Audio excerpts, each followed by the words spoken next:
Lorsque les époux sont fidèles, l'un envers l'autre, lorsque un couple prie ensemble, je vous assure, il n'y a rien qui puisse les ébranler.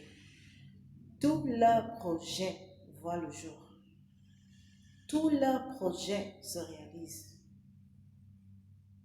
Il y a une force derrière un homme et une femme qui prient ensemble et qui sont fidèles l'un envers l'autre. Même leurs enfants réussissent. Et leurs enfants seront comme eux demain. Pourquoi? Parce que les enfants copient les parents. Alors faisons l'effort.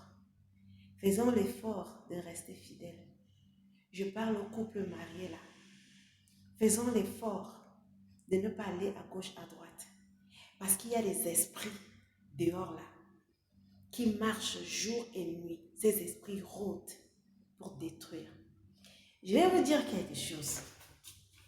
Il y a une armée satanique.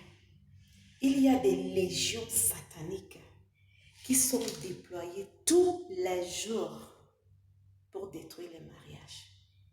C'est pour cela que les époux doivent être sérieux dans ce qu'ils sont. Et ils doivent apprendre à s'asseoir ensemble en famille et à prier avec leurs enfants. C'est très important. Lorsque nous prions, ou lorsque vous priez, vous n'allez pas voir les effets à l'œil nu. Mais je vous dis, il y a un combat spirituel qui se passe là, tout près de vous.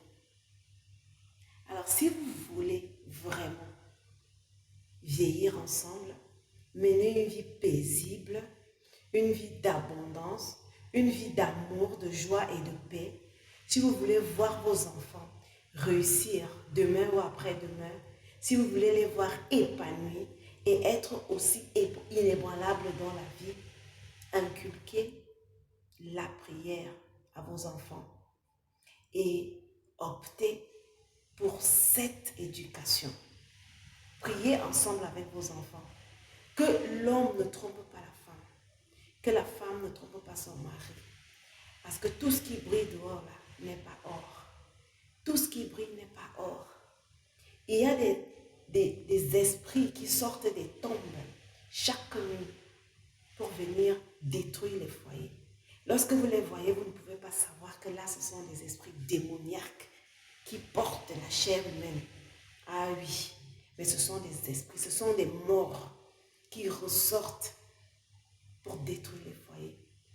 Donc, faisons très attention. Faisons très attention. Restons ensemble dans l'harmonie, dans la prière, dans la foi et surtout dans la